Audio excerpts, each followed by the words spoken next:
नमस्कार, खबर प्रदेश देख रहे हैं। मैं हूं आपके साथ शुभम त्रिपाठी। बुलेटिन की शुरुआत बड़ी खबर के साथ और इस वक्त की बड़ी खबर फतेहपुर से आपको बता दें, प्रिंट फैक्ट्री में आग लगने से हड़कंप मच गया है। 3 कर्मचारी झुलसे हैं तो एक की हालत गंभीर बताई जा रही है। गंभीर घायल को कानपुर रेफर किया गया है। इस वक्त की बड़ी खबर आपको बता दें फतेहपुर से सामने आ रही है। यहां प्रिंट फैक्ट्री में आग लगने से हड़कंप मच गया है तो 3 कर्मचारी झुलस गए हैं, एक की हालत गंभीर बताई जा रही है तो घायल को कानपुर के लिए रेफर कर दिया गया। तस्वीरें आप देख सकते हैं, आग बुझाने की कोशिश की जा रही है और 3 कर्मचारी इस पूरी घटना के दौरान झुलस गए, जिसमें एक की हालत गंभीर बताई जा रही है, जिसको कानपुर रेफर कर दिया गया। तो पूरी घटना फतेहपुर की जहां एक प्रिंट फैक्ट्री में आग लग गई और आग कितनी भीषण है, तस्वीरों से आप अंदाजा लगा सकते हैं। एक बड़ी खबर नोएडा से आपको बता दें, यूपीएसटीएफ को बड़ी कामयाबी मिली है। 8 साल से फरार अपराधी को पकड़ा गया है। आरोपी के खिलाफ रेड कॉर्नर नोटिस जारी किया गया था तो इंटरपोल ने जारी किया था नोटिस। जौनपुर से 2016 में फर्जी पासपोर्ट बनवाकर विदेश फरार हो गया था तो पकड़े गए। माजिद पर लूट और हत्या के आजमगढ़ और जौनपुर में 5 मुकदमे दर्ज हैं। नोएडा यूनिट ने इंदिरा गांधी एयरपोर्ट से 8 साल से फरार अपराधी को गिरफ्तार किया है। तो बड़ी खबर आपको बता दें, इंटरपोल ने इसके खिलाफ नोटिस जारी किया था, जिसके बाद अब गिरफ्तारी की गई। एक और बड़ी खबर मैनपुरी से आपको बता दें, अवैध पिस्टल फैक्ट्री का पर्दाफाश किया गया। एसटीएफ ने 9 आरोपियों को गिरफ्तार किया है। पिस्टल की 58 बॉडी समेत पिस्टल और तमंचा बरामद किया गया है तो मुंगेर के कारीगर के जरिए यह पिस्टल तैयार की जा रही थी और सिरसागंज चौराहे के पास यह फैक्ट्री चलाई जा रही थी तो एसटीएफ ने 9 आरोपियों को गिरफ्तार किया है।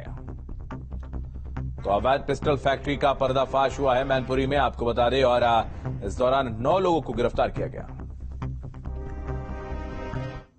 बड़ी खबर मुजफ्फरनगर से आपको बता दें, पुलिस को बड़ी कामयाबी मिली है। 2 शातिर वाहन चोरों को गिरफ्तार किया गया है। 5 लग्जरी गाड़ियां पुलिस ने बरामद की हैं। तमंचा और कारतूस बरामद किए गए तो नंबर बदलकर गाड़ियां बेचते थे और मुजफ्फरनगर पुलिस को बड़ी कामयाबी मिली है। 2 अंतर्राज्यीय वाहन चोरों को गिरफ्तार किया गया है तो वाहन चोरों के पास से लगभग 75 लाख रुपए की कीमत की 5 लग्जरी गाड़ियां बरामद हुई हैं। पुलिस ने चोरों के पास से तमंचा और कारतूस बरामद किए हैं। शातिर चोर गाड़ियों की नंबर प्लेट बदलकर गाड़ियां बाजार में बेचते थे। जनपद मुजफ्फरनगर के थाना तितावी पुलिस, एसओजी टीम एवं सर्विलांस की संयुक्त कार्रवाई में सराहनीय कार्य करते हुए एक अंतर्राज्यीय वाहन चोरों के गिरोह को गिरफ्तार किया है, जिसमें 2 शातिर अभियुक्त मुकीम और अरशद पुलिस ने गिरफ्तार किया है और इनकी निशानदेही से 5 लग्जरी 4 पहिया गाड़ियां, जिसमें एक फॉर्च्यूनर, एक ब्रेजा, एक स्विफ्ट, एक सेंट्रो और एक बलिनो गाड़ी इन्होंने जो चुराया था उनसे बरामद किया गया है।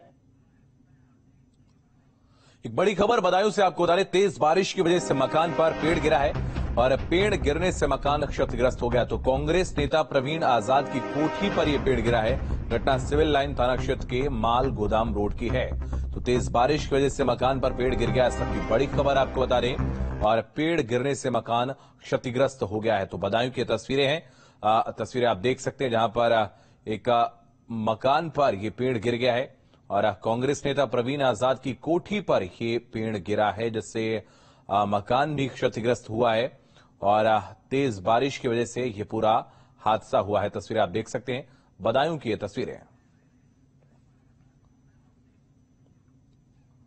मुजफ्फरनगर में पुलिस ने एक कातिल पत्नी सहित 5 लोगों को गिरफ्तार किया है, जिसके कब्जे से पुलिस ने हत्या में इस्तेमाल 2 तमंचे और कारतूस भी बरामद किए हैं। दरअसल 4 दिन पहले भोपा थाना क्षेत्र के मोरना गांव में एक फाइनेंसर प्रवीण की बाइक सवार बदमाशों ने गोली मारकर हत्या कर दी थी। जानकारी के मुताबिक मृतक प्रवीण की पत्नी स्वीटी ने अपने प्रेमी गौरव नेपाली के साथ मिलकर अपने ही पति की हत्या की साजिश रची थी, जिसके लिए बागपत के बड़ौद के एक बदमाश राजीव फौजी ने प्रवीण की हत्या के लिए भाड़े के शूटर दीपक और शुभम को हायर किया था, जिन्हें हत्या के बाद 1-1 लाख रुपए देने की बात तय हुई थी। हालांकि पुलिस ने मामले का खुलासा कर दिया है।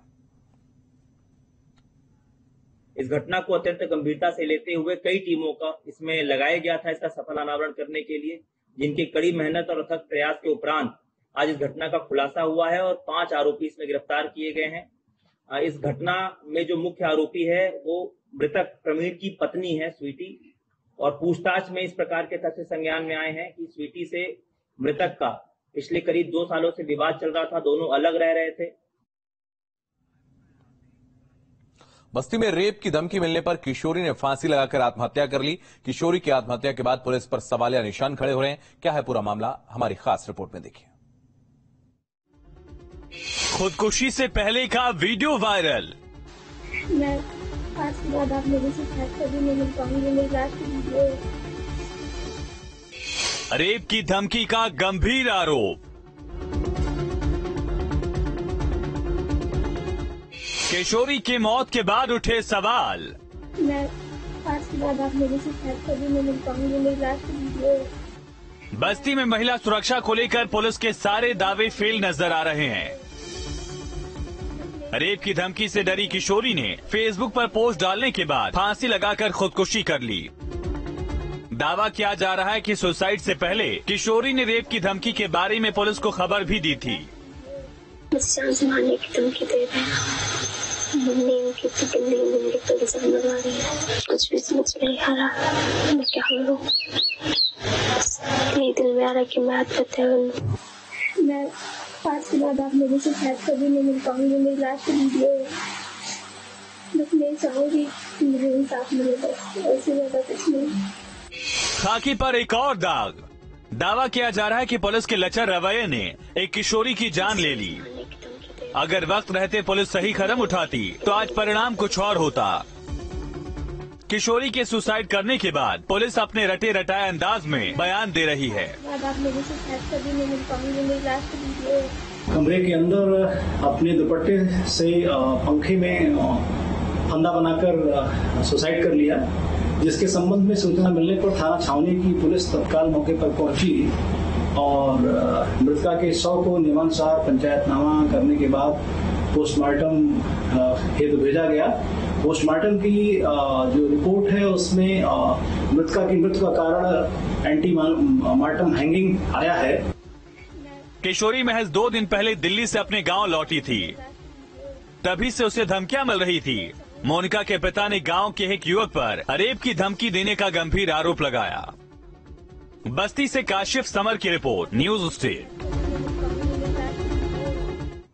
बड़ी खबर कानपुर से आपको बता रहे, दबंगों ने पोस्ट ऑफिस कर्मी पर हमला किया। पीटने के बाद पिस्टल लेकर कर्मचारी को दौड़ाया तो जान बचाकर भागा पोस्ट ऑफिस कर्मी। घटना का वीडियो सोशल मीडिया पर वायरल हो रहा है। तो पुलिस ने आरोपी को गिरफ्तार कर लिया है। कानपुर की तस्वीरें जहां दबंगों ने पोस्ट ऑफिस कर्मी पर हमला कर दिया है, उसके बाद उसको गिरफ्तार कर लिया गया है। पीटने के बाद पिस्टल लेकर एक कर्मचारी को इसने दौड़ा लिया। तस्वीरें आप देख रहे हैं उस दौरान की तस्वीरें, जहां लाल घेरे के अंदर पिस्टल को साफ तौर पर देखा जा सकता है और पिस्टल लेकर इस पोस्ट ऑफिस कर्मी को दौड़ाता हुआ नजर आ रहा है ये शख्स। एक्सक्लूसिव तस्वीरें उस दौरान की घटनास्थल की, जहां पर आप देख सकते हैं हालांकि एक शख्स ने पिस्टल छीनने की कोशिश की, लेकिन एक दूसरे शख्स को इसने पिस्टल लेकर दौड़ा लिया। तो तस्वीरें कानपुर की हैं, जहां पर अब पुलिस ने आरोपी को गिरफ्तार कर लिया है। ये वीडियो लगातार वायरल बताया जा रहा है।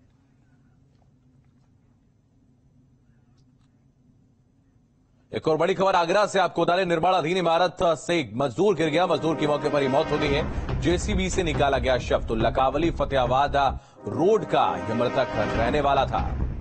बड़ी खबर आपको बता दें, आगरा से सामने आ रही, जहां पर एक निर्माणाधीन इमारत से एक मजदूर नीचे गिर गया और मजदूर की मौके पर ही मौत हो गई है। जेसीबी से मजदूर के शव को निकाला गया है और लकावली फतेहाबाद रोड का यह मृतक रहने वाला था।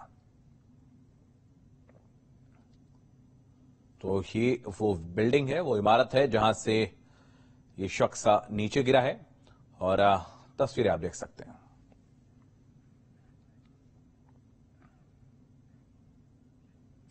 माफिया मुख्तार अंसारी को यूपी से पंजाब जेल भेजने की प्लानिंग प्रयागराज में की गई थी। एसटीएफ की जांच में खुलासा हुआ है कि किसी फर्जी मुकदमे में मुख्तार को बांदा से पंजाब की रोपड़ जेल ले जाया गया था, क्योंकि यूपी में सरकार मुख्तार के खिलाफ सख्ती बरत रही है और इसलिए मुख्तार ने बांदा से पंजाब की रोपड़ जेल शिफ्ट होने के लिए प्लान बनाया था। और ऐसे में 2 साल से ज्यादा समय तक मुख्तार किसी फर्जी केस के आधार पर पंजाब जेल में बंद था।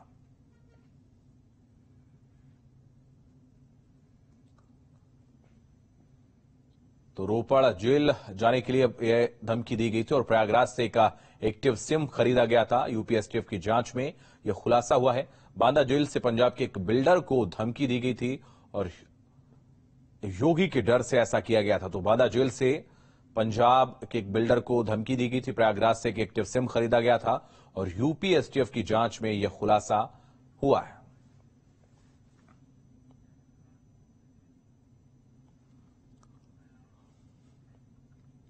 यूपी में 500 से अधिक डॉक्टरों के तबादले को लेकर जांच के लिए टीम का गठन कर दिया गया है।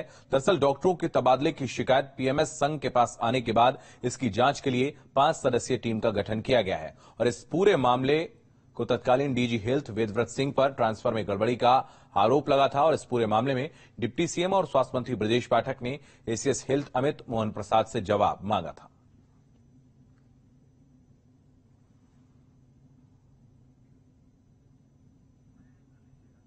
तो डिप्टी सीएम ब्रजेश पाठक ने एक पत्र भी लिखा था और अमित मोहन प्रसाद से इसका जवाब भी मांगा था, जिसके बाद एक कमेटी का गठन किया गया है और अब जांच के लिए जो 5 सदस्यीय कमेटी गठन हुई है वो इस पूरे मामले की जांच करेगी।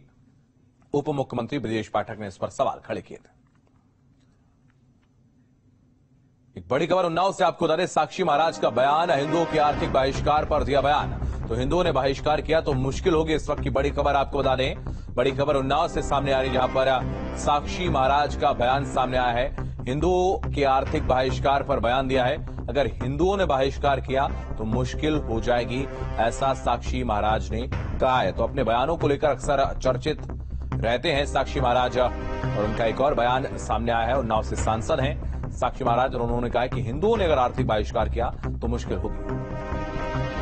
मैं हिंदुओं से कहना चाहता हूं, जो लोग अजमेर दरगाह से हिंदुओं के लिए कह रहे हैं कि इनका आर्थिक बहिष्कार करो, अगर हिंदू का आर्थिक बहिष्कार करें उससे कुछ बिगड़ने वाला नहीं है, लेकिन हिंदू ने अगर आर्थिक बहिष्कार कर दिया तो मियां दाल रोटी के भी लाले पड़ जाएंगे। मुजफ्फरनगर में बीजेपी नेता विक्रम सैनी का वीडियो सोशल मीडिया पर वायरल हो रहा है, जिसमें विधायक जी व्यापारियों को अपनी सुरक्षा करने के लिए हथियार रखने की बात कह रहे हैं। उन्होंने कहा कि पुलिस कहां तक आपको सुरक्षा प्रदान करेगी। वीडियो सोशल मीडिया पर वायरल हो रहा है। भाई दुकानदार अपने भी दुकानों पे एक पेटी रखो पत्थर, 4-5 रखो भाड़ लगे बिंटे और 2 रखो पिस्टल, पत्थर बाहर जाना टोपी ओढ़ फिर पुलिस यार कहाँ तक काम करेगी, यदि पुलिस है कहाँ। यूपी सरकार मदरसों में पढ़ने वाले बच्चों को एक हाथ में कुरान और एक हाथ में लैपटॉप देकर उन्हें आधुनिक शिक्षा से जोड़ने की तैयारी कर रही है और इसके लिए योगी सरकार ने मदरसों को लेकर बड़ा फैसला लिया है। योगी सरकार ने यूपी के मदरसों में पढ़ने वाले बच्चों को अब धार्मिक तालीम के साथ साथ बेसिक शिक्षा से जोड़ने का फैसला लिया है। मदरसों में अब बच्चों को दीनी तालीम के साथ प्राइमरी शिक्षा देना भी जरूरी होगा। एक हाथ में कुरान, एक हाथ में लैपटॉप, आधुनिक शिक्षा पे जोड़ रहे हैं और इनके लिए हम एनसीईआरटी की क्लास, हिंदी और इंग्लिश, ये विज्ञान, ये सब पढ़ें और उर्दू, फारसी, अरबी पढ़ें। इसके साथ सामाजिक विषय इत्यादि से जोड़कर इन्हें आधुनिक शिक्षा से जोड़कर प्रथम श्रेणी का नागरिक बनाने का काम। मदरसों में बच्चों को धार्मिक तालीम के साथ प्राइमरी शिक्षा मिली, इसके लिए अब मदरसों में उर्दू, अरबी, फारसी के साथ साथ हिंदी, गणित, विज्ञान और सामाजिक विषयों की भी तालीम दी जाएगी। इन विषयों को पास किए बिना कोई छात्र अगली क्लास में नहीं जा सकेगा। सरकार ने मदरसों में बेसिक शिक्षा की नीति लागू करने का बड़ा फैसला लिया है। यूपी के मदरसों को प्राइमरी स्कूल की तर्ज पर चलाया जाएगा। मदरसों में दाखिले की उम्र कम से कम 6 साल होगी। 6 साल से कम उम्र के बच्चों का मदरसों में दाखिला नहीं। दीनी तालीम के साथ साथ दूसरे विषयों को भी जरूरी तौर पर पढ़ाया जाएगा। परीक्षा में दीनी तालीम के साथ साथ दूसरे सब्जेक्ट्स में पास करना जरूरी। गणित, विज्ञान, सामाजिक शास्त्र, हिंदी और अंग्रेजी होंगे दूसरे विषय। दीनी तालीम के अलावा बाकी विषयों का पाठ्यक्रम बेसिक प्राइमरी स्कूलों वाला होगा। ऑप्शनल सब्जेक्ट्स चुनने का विकल्प खत्म होगा। सभी विषय को कंपलसरी बनाया जाएगा। सभी में पास करना जरूरी। यूपी में सरकारी मदरसों की संख्या 560, सरकार से मान्यता प्राप्त मदरसों की संख्या 16,000 के करीब। सभी सरकारी, गैर सरकारी और निजी मदरसों की संख्या लगभग 50,000 के करीब है। दीनी तालीम के साथ आधुनिक पढ़ाई को जोड़ना सरकार का मकसद मदरसों के स्टूडेंट्स को हायर एजुकेशन के लिए भी तैयार करने का मिशन है। यही नहीं, अब हर सरकारी, प्राइवेट और मान्यता प्राप्त मदरसों में प्राइमरी स्कूल की तर्ज पर ही दाखिले की उम्र सीमा भी निर्धारित की जाएगी। मदरसों में हमने एज लिमिट तय कर रहे हैं। जैसे बेसिक शिक्षा में जन्म तिथि है कि इतनी उम्र तक के बच्चे इतनी क्लास तक रहेंगे, ऐसे मदरसा शिक्षा में भी अब हम एज तय करेंगे। यूपी सरकार का मकसद मदरसों में पढ़ने वाले बच्चों को एक हाथ में कुरान तो एक हाथ में लैपटॉप देकर उन्हें आधुनिक शिक्षा से जोड़ना है, ताकि आगे चलकर वो हायर एजुकेशन में जा सके। ई न्यूज स्टेट। अयोध्या में एसएसपी प्रशांत वर्मा के निर्देशन में पुलिस प्रशासन सतर्क नजर आया, जिसकी वजह से अयोध्या में ईद उल अजहा बकरीद की नमाज शांति के साथ संपन्न हो गई। जिसके बाद प्रशासन ने राहत की सांस ली है। इस बार सिविल लाइन ईदगाह पर काफी कम संख्या में नमाजी पहुंचे थे। शहर में आसपास की मस्जिदों में भी बकरीद की नमाज पढ़ी गई। शहर की सिविल लाइन ईदगाह पर नायब इमाम ने नमाज पढ़वाई थी और सुबह से ही शहर की मुख्य मस्जिदों के बाहर भारी संख्या में पुलिस बल और सीआरपीएफ के जवान तैनात रहे। नमाज से पहले जामा मस्जिद के आसपास पुलिस ने सुरक्षा का घेरा बनाकर रखा था। इस दौरान मजिस्ट्रेट और पुलिस अधिकारी तैनात थे। जिला प्रशासन ने हमसे ये कहा कि हुकूमत उत्तर प्रदेश की ये गाइडलाइन है कि सड़कों पर नमाज न पढ़ी जाए। इसलिए चूंकि हम एक अमन पसंद शहरी हैं और अमन चाहते हैं, हमने ये चाहा कि हर तरह से शांति कायम रहे। इसलिए हमने इस साल एहतमाम ये किया है कि अपने ईदगाह में 3 जमातें कराएंगे ताकि लोग सुकून से नमाज पढ़ सकें और गाइडलाइन पर अमल भी हो सके। कि जनपद अयोध्या में आज ईद उल अजहा, जिसे बकरीद भी कहा जाता है, उसका पर्व मनाया जा रहा है। इस अवसर पर जो ईदगाह वाली नमाज थी वह सकुशल संपन्न हुई। जो ईदगाह की जो नमाज थी वो सड़कों पर नहीं की, हमने अपने परिसर में ही ये नमाज करवाई। और इसके पश्चात जो हमारी पुलिस व्यवस्था है वो पूरी तरीके से चाक चौबंद है। एक और बड़ी खबर बुलंदशहर से आपको बता दें, छात्र के अपहरण और हत्याकांड का मामला जाम खुलवाने के लिए पुलिस ने लाठियां भांजी हैं। तो हत्या के विरोध में ग्रामीणों ने जाम लगा रखा था। पुलिस के बल प्रयोग करने पर ग्रामीणों ने पथराव किया। तो कल स्कूल के बाहर शेखपुर निवासी 7 वर्षीय हर्ष का अपहरण हुआ था। आज अलीगढ़ में रजवाहे से हर्ष का शव बरामद हुआ है। तो हर्ष की हत्या के विरोध में ग्रामीण छतारी में जाम लगाकर प्रदर्शन कर रहे थे।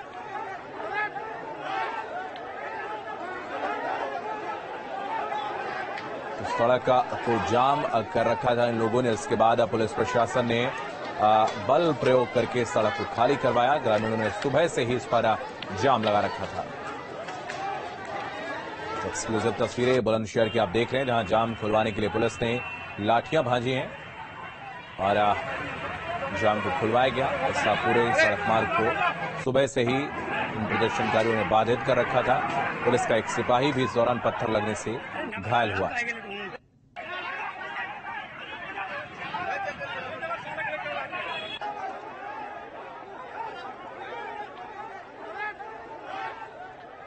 तो छात्र के अपहरण और हत्याकांड का यह पूरा मामला है। जाम खुलवाने के लिए पुलिस ने लाठियां भांजी हैं और आपको बता दें लोगों ने जाम लगा रखा था, जिसके बाद पुलिस ने बल प्रयोग किया और ग्रामीणों ने इस दौरान पथराव कर दिया। पुलिस का एक सिपाही भी पत्थर लगने से घायल हुआ है। तस्वीर आप देख रहे हैं, वो सिपाही जो इस घटना में घायल हुआ, जिसको पत्थर लगा है, वो तस्वीर भी आप देख रहे हैं। और दूसरी तरफ प्रशासन जाम खुलवाने की कोशिश में जुटा हुआ, ये वो तस्वीर है।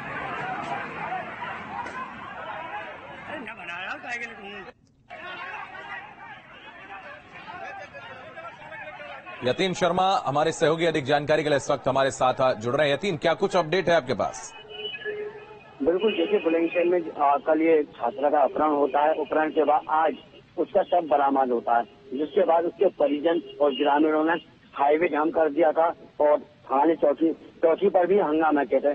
जब हंगामा देखते हुए जब रोड जाम कर दिया तो पुलिस ने इसमें लाठीबाजी है और जिसमें लाठी बाजने के बाद ग्रामीणों ने पुलिस पर पथराव कर दिया, जिसमें एक पुलिसकर्मी घायल हो गया। हालांकि जो ग्रामीण हैं वहाँ उनको लाठी बाजकर वहाँ से खदेड़ दिया गया है। लेकिन जो अब नई अपडेट आ रही है वो ये आ रही है कि बुलंदशहर अलीगढ़ जो स्टेट हाईवे है वहाँ पर अब ग्रामीणों ने हाईवे को जाम कर दिया गया है और लगातार जो पुलिस प्रशासन है मौके पर मौजूद है और ग्रामीणों को समझाने का प्रयास कर लिया है। लेकिन जो परिवार वाले हैं वो लगातार यही मांग कर रहे हैं जो आरोपी हैं उनकी जल्द से जल्द गिरफ्तारी हो। लेकिन जो एसएसपी है बुलंदशहर उन्होंने 6 टीमें गठित कर दी हैं आरोपियों की गिरफ्तारी के लिए। जी बिल्कुल, बहुत धन्यवाद आपका हमारे साथ जुड़ने के लिए। इन तमाम जानकारी के लिए बहुत शुक्रिया। तो ग्रामीणों ने सुबह से सड़क पर जाम लगा रखा था, जिसके बाद पुलिस ने बल का प्रयोग किया और उसके बाद हाईवे को खाली करवाया गया, सड़क को खाली करवाया गया।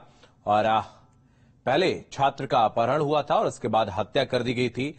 शव बरामद होने के बाद जो लोग हैं, घर के जो परिजन थे और लोगों ने सड़क को जाम कर दिया, जिसके बाद पुलिस ने बल का प्रयोग किया।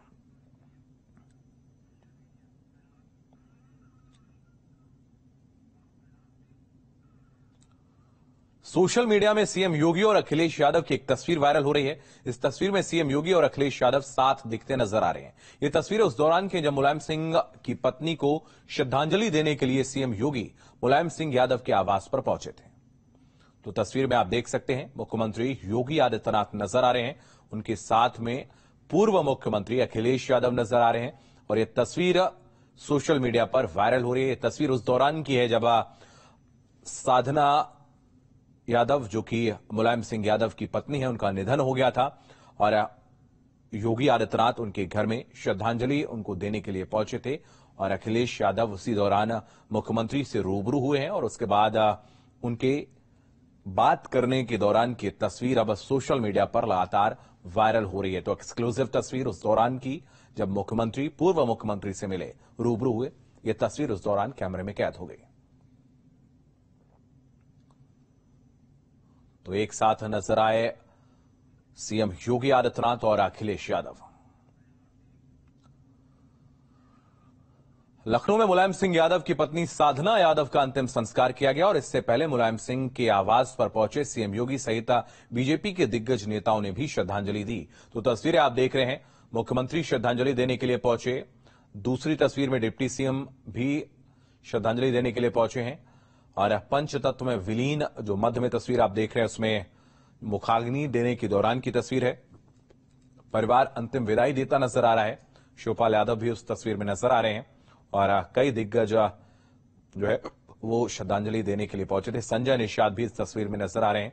डिप्टी सीएम ब्रजेश पाठक का भी इस दौरान श्रद्धांजलि देने के लिए पहुंचे थे। तो साधना यादव का अंतिम संस्कार हो रहा है। पंचतत्व में विलीन हो गई हैं अब साधना यादव। तो मुलायम सिंह की दूसरी पत्नी थी साधना यादव और इससे पहले उनकी जो पहली पत्नी मालती यादव थी, उनका पहले निधन हो गया था। मुलायम सिंह यादव की पत्नी साधना यादव पंचतत्व में विलीन हो गई हैं। उनकी चिता को मुखाग्नि उनके बेटे प्रतीक यादव ने दी है और अंतिम संस्कार के वक्त परिवार के सभी लोग मौजूद रहे। अखिलेश यादव, मुलायम सिंह यादव, धर्मेंद्र यादव, रामगोपाल यादव, शिवपाल यादव, सभी लोग मौजूद रहे और पूरे परिवार ने अंतिम संस्कार में हिस्सा लिया। और सामने आप अखिलेश यादव को अभी भी देख सकते हैं कि अखिलेश यादव भी अभी भी पिपरा घाट पर मौजूद हैं जब उनकी चिता यहाँ पर जल रही है। बेटे प्रतीक यादव ने अंतिम संस्कार की तमाम रस्मों को निभाया। मुलायम सिंह यादव भी इस वक्त यहाँ पर पिपरा घाट पर मौजूद हैं। वीडियो जर्नलिस्ट के साथ अनिल यादव, न्यूज स्टेट लखनऊ। तो आगरा की आपको बता दें, आगरा में जलभराव इस वक्त नजर आ रहा है और लोगों को काफी मुश्किलों का सामना इस वक्त उठाना पड़ रहा है। तो ताजनगरी में बारिश की वजह से जलभराव हो गया है। कई इलाके जलमग्न नजर आ रहे हैं, लोग परेशान नजर आ रहे हैं और नगर निगम के जो दावे हैं उनकी पोल खुलती नजर आ रही है। जो नाला सफाई अभियान चलाया गया था उस पर भी अब सवाल उठते नजर आ रहे हैं। तो बारिश से जलभराव हुआ और उसके बाद पार्षद ने उस जलभराव में खड़े होकर प्रदर्शन किया है। वो तस्वीर आप देख सकते हैं। आगरा के नगर आयुक्त बड़े बड़े दावे, लेकिन अपना नाम शहर में चमकाने आगरा के नगर आयुक्त।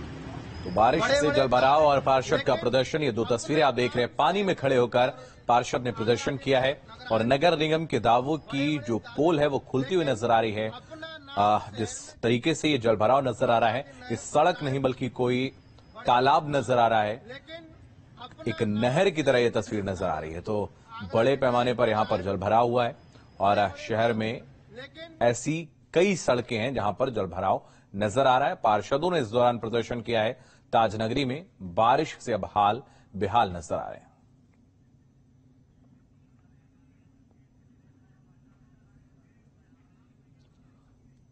देश भर में बकरीद का त्योहार धूमधाम से मनाया गया। यूपी में भी ईद उल अजहा यानी बकरीद का जश्न देखने को मिला। प्रदेश में कड़ी सुरक्षा के बीच नमाजियों ने बकरीद की नमाज पढ़ी। मुस्लिम धर्म के सबसे बड़े त्योहार बकरीद की देश भर में धूम देखने को मिली। मस्जिदों, ईदगाहों, इमामबाड़ा में नमाजियों ने नमाज अदा की और अमन चैन की दुआ मांगी। ये 5 तस्वीरें यूपी के गोरखपुर, आगरा, अलीगढ़, देवबंद और मुजफ्फरनगर की हैं, जहां शांतिपूर्ण ढंग से नमाज अदा की गई। बकरीद के मौके पर आगरा के ताजमहल में नमाज अदा की गई।